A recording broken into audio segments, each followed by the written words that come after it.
డబ్బు, అనారోగ్యం, ఉద్యోగం, వ్యాపారం అప్పులతో బాధపడుతున్నారా? వెంటనే జేకేఆర్ గురువు గారికి కాల్ చేసి ఈ వెబినార్ లో జాయిన్ అవ్వండి.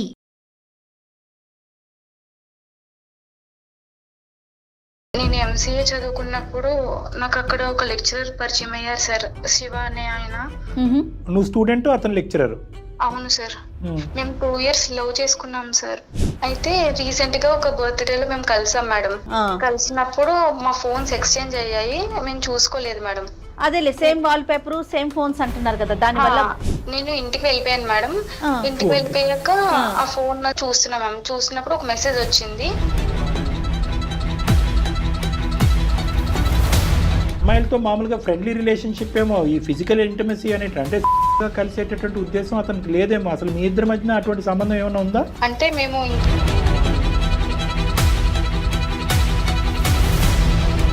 వీళ్ళిద్దరి మధ్య ఇంతకు ముందు నుంచి ఉన్నదా, లేదా వన్ ఆఫ్ మెసేజా? ఇంకా ఉంది సార్, అంటే చాలా డీప్ గా ఉన్నాయి సార్ మెసేజెస్ అన్ని.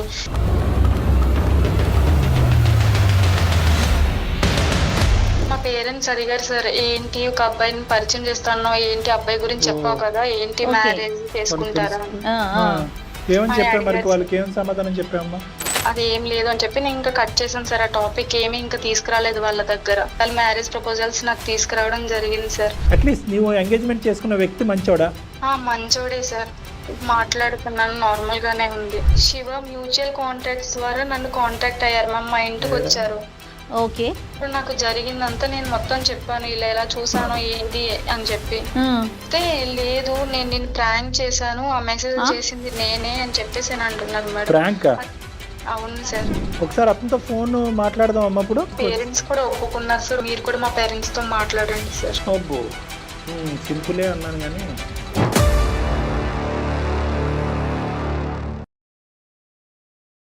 వేరికోస్ వెయిన్స్ కి సరైన చికిత్స కోసం సంప్రదించండి ఎవిస్ హాస్పిటల్. ఏవిస్ హాస్పిటల్ సమర్పించు అందమైన జీవితం కార్యక్రమానికి స్వాగతం.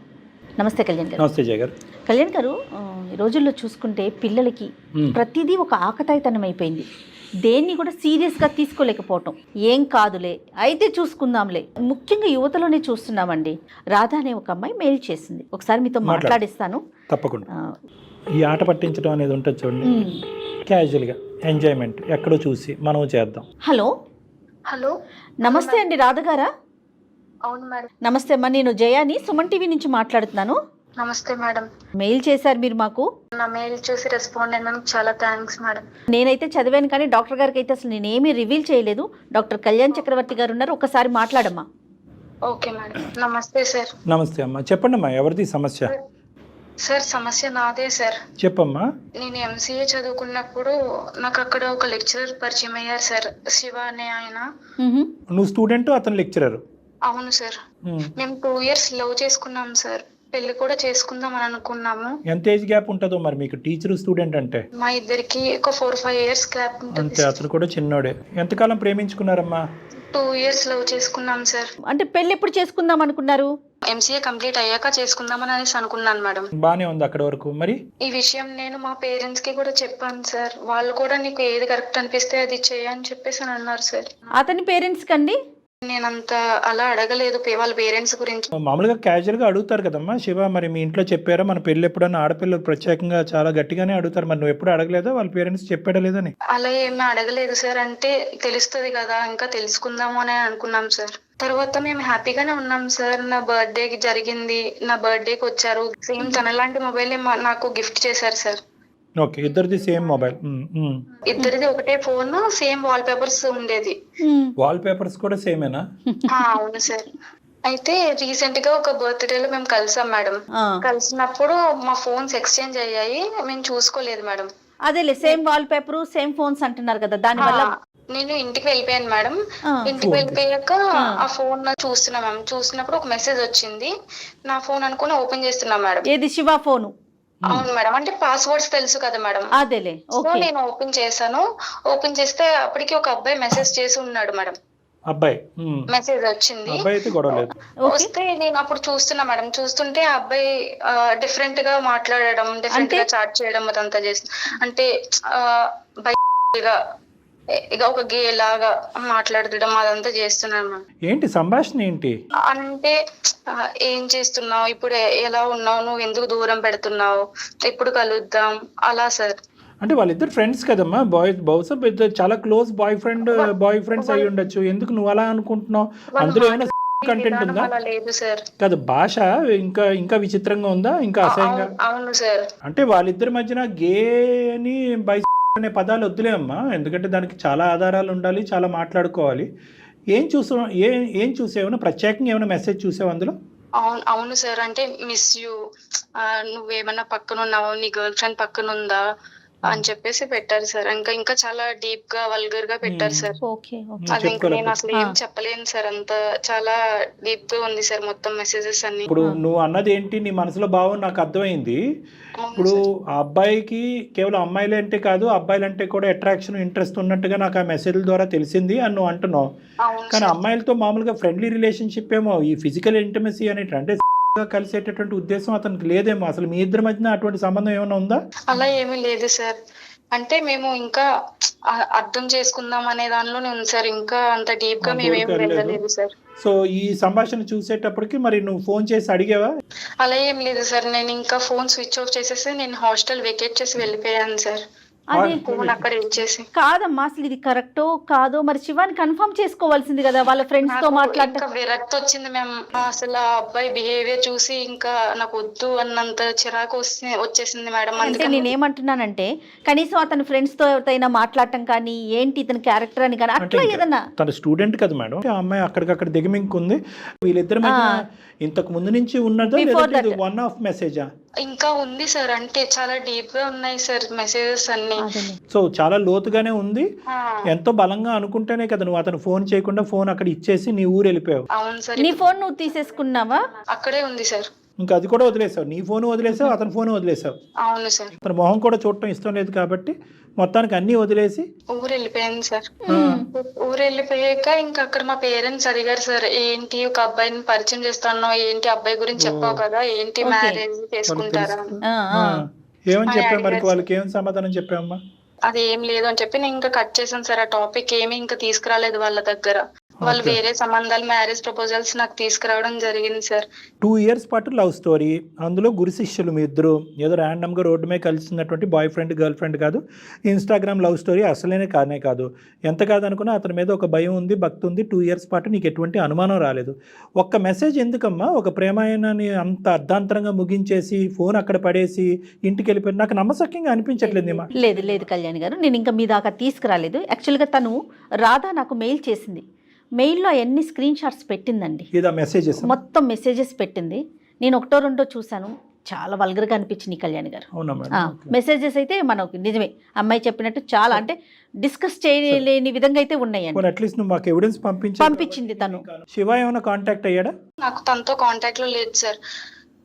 కానీ ఏమైంది అంటే నేను మ్యారేజ్ ప్రపోజల్ తీసుకొచ్చినప్పుడు ఎంగేజ్మెంట్ అయిపోయింది సార్. నాకు శివాకి గుడ్ బై చెప్పకుండానే ఇంటికి వెనక్కి వచ్చేయటం, ఎంగేజ్మెంట్ కుదరటానికి ఎంత టైం ఉంది సుమారుగా? 15 days సార్. ఓ అబ్బో, ఏంట్రా అంత స్పీడ్ నువ్వు? అంటే అంత ఫాస్ట్ గా వదిలేసావు?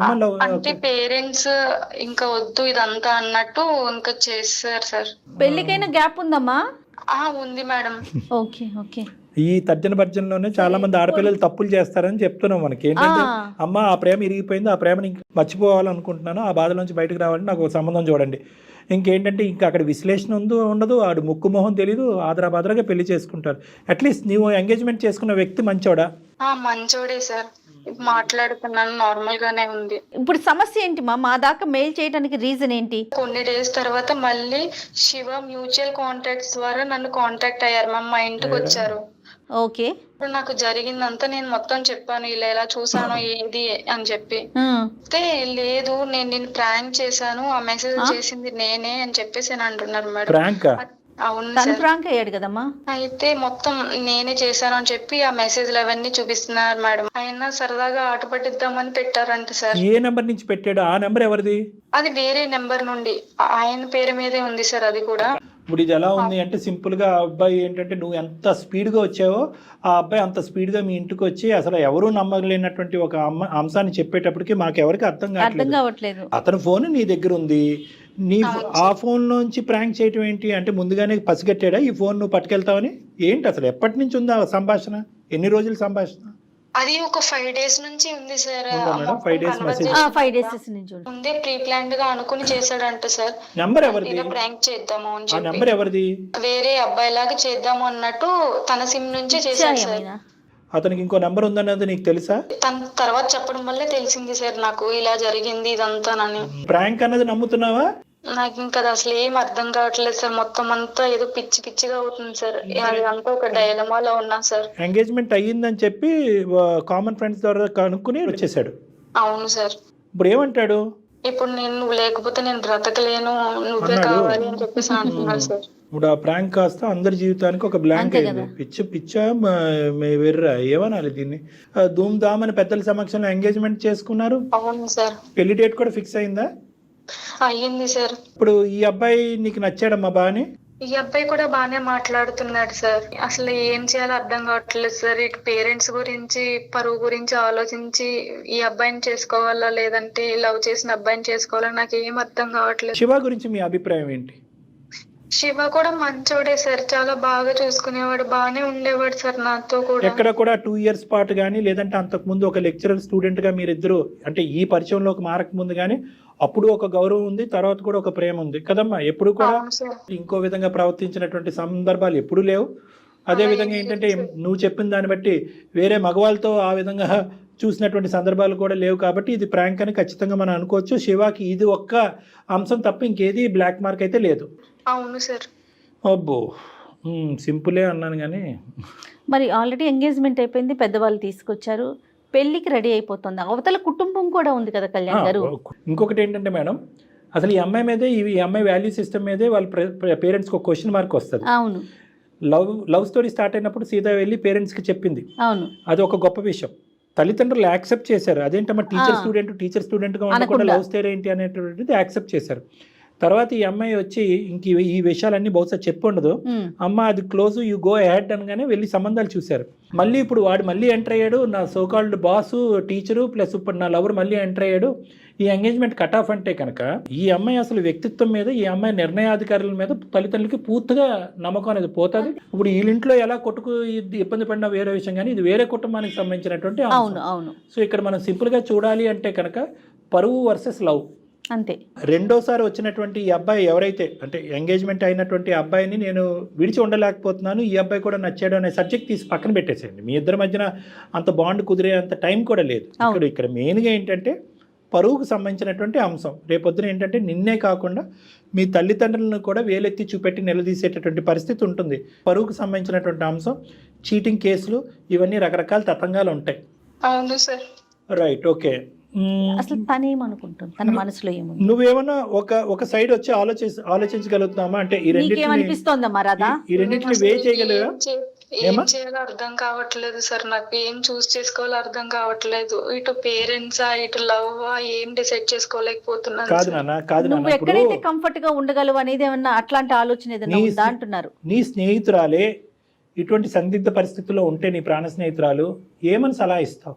నేను అటు లవ్ అనే చెప్తాను సార్. సో ఇక్కడ క్లియర్ కట్గా ఏంటంటేనమ్మా, ఏమాత్రం దీనికి మించినటువంటి ఏ అంశమైనా ఇంకోటి ఏదైనా వేరేగా చెప్పుంటే కనుక అమ్మ నీకు దొరికిందే ఛాన్సు, శివాకి గుడ్ బై చెప్పేసి వెళ్ళిపోవమ్మా.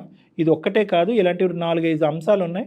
ఇంకేదైనా అనుకోండి, దురలవాట్లు కానీ ఇంకోటి ఏదన్నా కానీ ఒక 10% కూడా ఏ లోపము కనిపించలేదు. ప్రాంకింగ్ అనేటటువంటిది ప్రతిసారి సరదాగా ఉండదు, అబ్బాయికైనా అమ్మాయికైనా. కరెక్ట్ అండి. ఎందుకంటే మీకు నవ్వులాటగా ఉండేటటువంటిది వేరే వాళ్ళకి ఏడుపులాటపోతుంది కదా కళ్యాణ్ గారు, ఏడుపులాటలాగా ఉంటుంది. అదొకటి.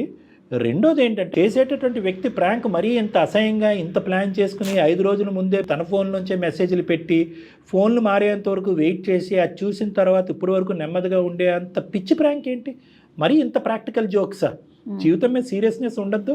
ఇందాక నీ మనసులో మాట ఒకప్పుడు నీ స్నేహితురాలకి జరిగితే ఏం చేసి ఉండేదని అంటే ప్రేమను గెలిపించుకో అని చెప్పుండేదని అంటున్నావు కదా. ఎన్ని ఇలాంటి అంశాలు మాట్లాడుకున్నా at the end of the day ప్రేమ గొప్పది కాబట్టే ఆ అబ్బాయి ఈరోజు నేను చేసిన తప్పుకి నేను శిక్ష అనిపించాలని అక్కడ ఆగిపోకుండా ఎంగేజ్మెంట్ అయిన తర్వాత ఇంకే ఫోన్ కాల్స్ లేకుండా డైరెక్ట్గా మీ ఇంటికి వచ్చేసాడు. ఇంటికి వచ్చేసి డైరెక్ట్గా నీతో మాట్లాడాడు. నీతో మాట్లాడి ఇలా ఉంది పరిస్థితి అని అన్నాడు. వెంటనే నువ్వు ఆలోచనలోకి దిగావు, ఏంటి ఏదో ప్రాంకులు ఏంటి, నాకు ఆల్రెడీ ఎంగేజ్మెంట్ అయిపోయింది, పెళ్లి కాబోతుంది, పరువు ప్రతిష్ట నువ్వు అనలేదు. ఎందుకంటే కనుక ఇప్పటికీ కూడా నీ మనసు లోపల ఆ ప్రేమ అనేది సజీవంగా ఉంది కాబట్టి. అతని మనసులో ప్రేమ ఉంది, నీ మనసులో ప్రేమ ఉంది. మరి ఎలా సార్, మిగతా రిస్క్ ఫ్యాక్టర్స్ ఉన్నాయి కదా, పెద్దలు ఉన్నారు, వీళ్ళు ఉన్నారు, ఇదంతా ఉంది, మరి ఎలాగా, ఏం చేయాలి అంటే కనుక ఇక్కడ నీ పాత్ర అనేటటువంటిది తగ్గిపోతుంది, అతని పాత్ర అనేది పెరుగుతుందమ్మా. ఎందుకంటే చేసినవాడు చేసుకున్నంత. ఈరోజు అతను చేతులారా చేసుకున్నాడు కాబట్టి ఎవరెవరికి వెళ్ళి సంజాయిషి చెప్పుకుంటుంటాడు, ఎవరెవరికి వెళ్ళి క్షమాపణ అడుగుతాడు అనేటటువంటి బరువు బాధ్యతలు ఒక లెక్చరర్గా నీ వయసులో నీకంటే పెద్దవాడిగా అతని నెత్తి మీద వదిలేసి, లేదంటే కనుక అతనితో నేను మాట్లాడతాను. ఎందుకంటే ఇప్పటికే ప్రేమ ఉందన్నది ఒకసారి, ప్రేమ తెగిపోయిందని ఒకసారి, పెళ్లి చేసుకుంటానని ఒకసారి, ఇప్పుడు ఆ పెళ్ళి వద్దు, ఎంగేజ్మెంట్ క్యాన్సిల్ చేయండి అని ఇంకోసారి నువ్వు చెప్పలేవు. మీరు ప్రధానంగా మీ తల్లిదండ్రుల ముందు నీ క్యారెక్టర్ అనేది డిటీరియేట్ అయిపోతుంది. ఈ అంశాన్ని ఏదైతే ఉందో, ఎందుకంటే అవతల వాళ్ళు కూడా ఇందాక నిన్ను పెళ్లి చేసుకునే వాళ్ళు కూడా అర్థం చేసుకుని ఎడ్యుకేటెడ్ గ్రూప్ అని నువ్వు అన్నావు కాబట్టి ఊరు వాడ సొసైటీకి ఏం చెప్తావు అనేది పక్కన పెట్టమ్మా. ఇది తెలియకపోతే పర్లేదు, నీ అదృష్టం ఎక్కడ బాగుందంటే పెళ్లికి ముందే ఇది తెలిసింది కాబట్టి నువ్వు అదృష్టవంతురాలు. అయినా కానీ లేదమ్మా నువ్వు పరువు కాపాడుకోవాలి, పెళ్లిని కాపాడుకోవాలి, కుటుంబ గౌరవాన్ని పెళ్లి చేసుకో అంటే కనుక ఇంకా జీవితం 100కి 100 ఏళ్ళు మాత్రం నువ్వు ఇతను ఊహించుకుంటూ అతనితో పాటు కాపురం చేసేటటువంటి పరిస్థితి వస్తుంది. అది భయంకరమైన పరిస్థితి, అది ఒక భయంకరమైన డిప్రెషన్, నువ్వు ముందుకు వెళ్ళలేవన్నది నా అభిప్రాయం. కాబట్టి నేను ఇప్పటికీ కూడా ప్రేమను గెలిపించుకో అంటాను. ఒకసారి జరిగినటువంటి తప్పు పెద్ద మనసు చేసుకుని నువ్వు ఫస్ట్ క్షమించేసే.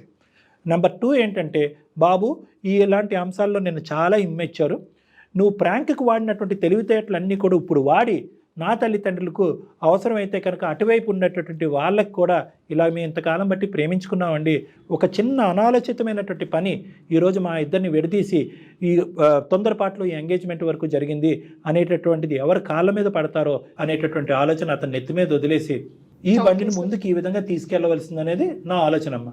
ఏమంటారు జయ గారు? రాధా చేసింది కూడా కాస్త తప్పనిపిస్తుంది కళ్యాణ్ గారు.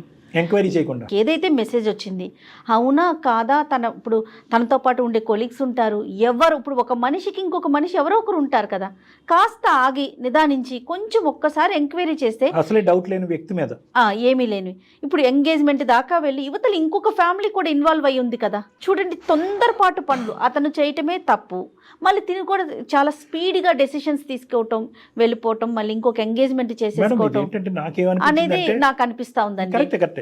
ఎక్కడైనా కూడా ఎంక్వైరీ చేసుకోవాలి. ఎందుకంటే ఏం జరిగిన కళ్ళతో చూసిందే నమ్మలేని రోజులు కదా. ఇమీడియట్ గా కాకపోయినా కొన్ని రోజుల తర్వాత నాగాలి. నువ్వు అసలు ఒక నెల 15 రోజులు కూడా వెయిట్ చేయకుండా అమ్మ అది క్లోజ్ ఇది అంటే కనుక ఎలా?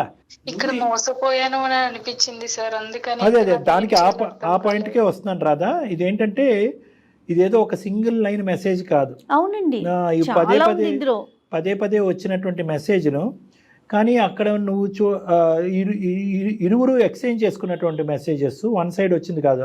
అతను ఒక నెంబర్ నుంచి మెసేజ్ పెట్టుకుంటున్నాడు, ఇంకో నెంబర్ నుంచి పెట్టుకున్నాడు. ఇది 5 నుంచి 10 రోజుల పాటు జరిగినటువంటి ప్లాన్ కాబట్టి బహుశా నీ స్థానంలో ఉన్న వాళ్ళు ఎవరన్నా నమ్ముతారేమో. మేబీ ఒకే ఒక తప్పు చేశాడు, అది కూడా ఆట పట్టించడానికి తప్పు చేశాడు, వెంటనే వచ్చాడు, క్షమాపణ అనుకున్నాడు, దురదృష్టం కొద్ది 15 రోజుల్లోనే ఎంగేజ్మెంట్ అయింది. సో ఇక్కడ ఎంత కాదనుకున్నా కూడా నొప్పి లేకుండా ఈ సమస్యకి పరిష్కారం అయితే ఉండదు. జీవితాంతం నొప్పి భరించేదానికంటే ఈ తాత్కాలికంగా కొన్ని రోజుల పాటు అవమానం, నొప్పి అనేటటువంటిది ప్రేమికులుగా మీరు భరించడం అనేది తప్పదు. కానీ దురదృష్టం ఏంటంటే ఈ నొప్పిలో మీ తల్లిదండ్రులు కూడా భాగస్వామ్యం అవుతారు, వాళ్ళు కూడా అవమానాన్ని ఫేస్ అవ్వాలి. అయితే ఎంత కాదనుకున్నా కూడా మీ చదువుని, మీ ఇంగితాన్ని, మీ ఆలోచన శైలిని చూసి అర్థం చేసుకుని ముందుకు వెళ్ళిపోతారేమో అని అనిపిస్తున్నాము. ఇరువైపు ఆ బాధ్యత మీరు శివాకి అప్పచెప్పమన్నారు కదా, ఇది కూడా చాలా బాగుందండి. ఎందుకంటే ప్రాబ్లం అనేది అతని వైపు నుంచి క్రియేట్ అయ్యింది. సృష్టించిన వ్యక్తి సృష్టికర్త. ఇది బాగుంది రాధా. మరి డాక్టర్ గారు చెప్పింది అయితే కాదమ్మా, అటువైపు కుటుంబ సభ్యులకి వేరే ఎవరు ఈ అబ్బాయి ఉన్నాడో వాళ్ళ కుటుంబ సభ్యులకి ఏం చెప్తారు అనేటటువంటిది తర్వాత ఆలోచిద్దాం. ఫస్ట్ మీ ఇంట్లో వాళ్ళ యొక్క నమ్మకాన్ని మీరు మళ్ళీ చూరగొనాలి. అది ఫస్ట్. దానికి ఆ అబ్బాయి బాధ్యత తీసుకోవాలి, ఆలోచించాలి. ఆ తర్వాత వాళ్ళకి ఏం చెప్తాం అనేటటువంటిది మీరు అందరూ ఒకే తట్టి మీదకి వచ్చి మాట్లాడితే బాగుంటుంది. ఏమ్మా? ఓకే సార్, మా ఇంట్లో వాళ్ళు కూడా యాక్సెప్ట్ చేస్తారు సార్. వాళ్ళు ఆల్రెడీ ముందే చెప్పున్నాను కాబట్టి వాళ్ళు అర్థం చేసుకుంటారు. వేరు తల్లి, ఇప్పుడు ఎంగేజ్మెంట్ అయిపోయింది కదా, ఇప్పుడు సిచ్యువేషన్ అంత క్లియర్ గా ఉంటది అనుకోకు, బట్ ఉండాలని కోరుకుంటాం. ఉంటాయమ్మా, చాలా ప్రశ్నలు వస్తాయి, అవమానాలు వస్తాయి, మీరు కావాలని చేశారనే మాటలు వస్తాయి. కాబట్టి ఈ మాటలన్నీ రాకూడదు అంటే కనుక ఆ అబ్బాయి కొద్దిగా మంచి గౌరవప్రదమైన ఉద్యోగం, ఒక లెక్చరర్ స్థానంలో ఉన్నాడు కాబట్టి ఒక టీచర్కి ఇచ్చేటటువంటి గౌరవం ఉంటుంది. నెంబర్ 1, అతను సాఫ్ట్గా స్మూత్గా చెప్పగలడని నేను అనుకుంటున్నాను. అప్పుడు నేనే దీని సృష్టికర్త అనే మాట అన్నప్పుడు మీ మీద, అంటే నీ మీద, నీ తల్లిదండ్రుల మీద ఉండేటటువంటి భారం కానీ అవమానం కానీ తగ్గుతాయనేది నా అభిప్రాయం. ఖచ్చితంగా అండి. పడేదేదో అబ్బాయి పడాలి. మీరైతే ఫైనల్ గా అడిగారా రాదా ఇంకోసారి ఇలాంటివి చేయకూడదు నువ్వు చేసావంటే? ఇప్పుడంటే ఏదో అందమైన జీవితానికి ఒక లెటర్ రాసేసారు, ఒక మెయిల్ పెట్టారు, సమస్యకు ఒక పరిష్కారం కనిపిస్తోంది. ప్రతిసారి దారులు కనిపించవు కదా. అవును మేడం, నేను అడిగాను మేడం, ఇంకెప్పుడు అలా చేయను అని చెప్పేసి అన్నారు మేడం. ఇంక ఈ లెవెల్లో దెబ్బ తగిలిన తర్వాత ఇంకేం చేస్తాడులే. కానీ మేము చెప్పేది అంత ఈజీగా అతనితో కమ్యూనికేట్ చేయలేమని నీకు అనిపిస్తే కనుక ఒకసారి అతనితో ఫోన్ మాట్లాడదాం అన్నప్పుడు. నేను తీసుకొస్తాను సార్, డైరెక్ట్ గా తీసుకొస్తాను సార్ తనండి. సరే, డైరెక్ట్ గా తీసుకురా. డైరెక్ట్ గా మా తీసుకో. పేరెంట్స్ కూడా ఒప్పుకున్నారు సార్. ఒకసారి మీరు కూడా మా పేరెంట్స్ తో మాట్లాడండి సార్. రాదా అన్నట్లుగా ఒకసారి మీ దగ్గరికి డైరెక్ట్ గా ఇవన్నీ ఈజీ జాబ్స్ ఏనమ్మా నాకు. మీ పేరెంట్స్ తోని అబ్బాయితో మాట్లాడటం. అసలైన జాబ్ ఏంటంటే అవతల ఒడ్డున ఒక పెద్ద రావణ సైన్యం ఉంటది అక్కడ. వాళ్ళు ఏమంటారు అనేది అసలు చిక్కుముడి. అది చూద్దానండి, ఒక్కొక్క మెట్టు ఎక్కుంటూ పోతే నిదానంగా సాల్వ్ చేయొచ్చు. ఓకేనమ్మా? చాలా థ్యాంక్స్ సార్ చేసినందుకు. Right, okay. ఓకే అమ్మా, రాదా ఆల్ ది బెస్ట్. బాయ్ అమ్మా. ఫ్రాంక్ అనేది ఎక్కడికి దారి తీస్తుందో చూడండి కళ్యాణ్ గారు. ఫ్రాంక్ అయిపోయింది మరి. ప్రాంక్ అంటే ఏదో సరదాగా అక్కడికక్కడ అవ్వాలి. 10 రోజులు ప్లానింగ్ ఏంటి? అతను గుంట లోతుగా తవ్వుకోవటం కాకపోతే చేసినటువంటి వ్యక్తికి నవ్వు కలిగిస్తుంది, చూసినటువంటి మనకి ఆశ్చర్యాన్ని కలిగిస్తుందేమో కానీ అనుభవించే వ్యక్తికి చాలా డేంజర్ కదండి అది. రైట్ అండి, ఒకసారి తీసుకొస్తానంటుంది కాబట్టి రాధా చూద్దామా, శివతో మాట్లాడే ప్రయత్నం చేద్దురు. తప్పకుండా. రైట్ కళ్యాణ్ గారు, నమస్కారం జగన్. వేరికోస్ వెయిన్స్ కి సరైన చికిత్స కోసం సంప్రదించండి ఎవిస్ హాస్పిటల్.